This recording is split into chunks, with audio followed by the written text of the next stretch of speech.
Goods and Services Tax is an indirect tax applicable for the whole of India that makes India one unified common market. This was implemented on 1st of July 2017. GST is a single tax on the supply of goods and services right from the manufacturer to the consumer. It is comprehensive, multi-staged, and a destination-based tax.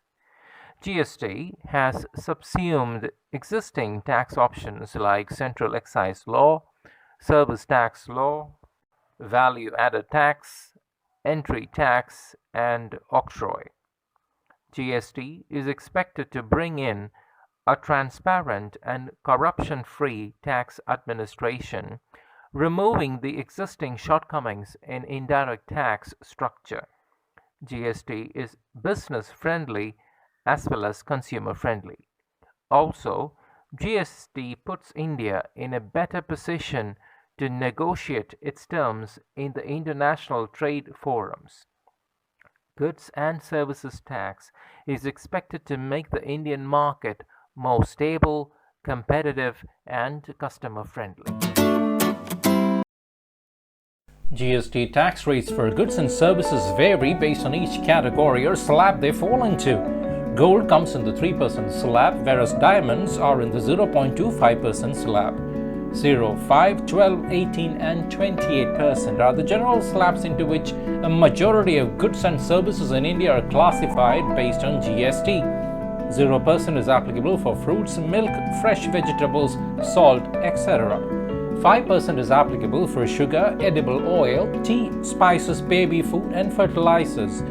12% is applicable on umbrella, butter, ghee, pickle and movie tickets that cost ₹100 and below. 18% is applicable for washing machine, biscuits, computers, toothpaste, soap and shampoo. 28% is applicable for tobacco, ceramic tiles, soft drinks, pan masala, motor cars and motorbikes. Quorum, the word means the minimum number of members required for a meeting in order to approve a decision.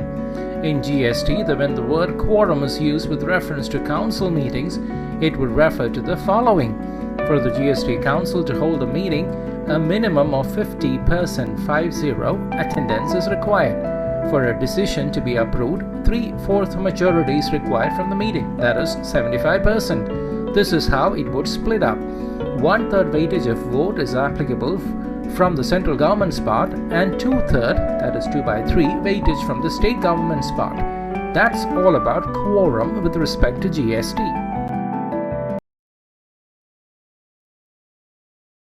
What is interstate and intrastate supply? Let's take intrastate first. A supply of goods or services within the same state is called intrastate supply.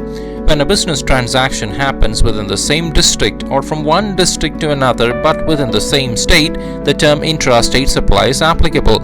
If 18% is a GST applicable for the supply, be it product or service, in intrastate supply it's split 50-50 between the central government and state government as CGST and SGST respectively. Interstate supply, on the other hand, involves more than one state. For example, when the state of Tamil Nadu purchases goods from Kerala, or if the state of Rajasthan sells goods to Maharashtra, the term interstate supply is applicable.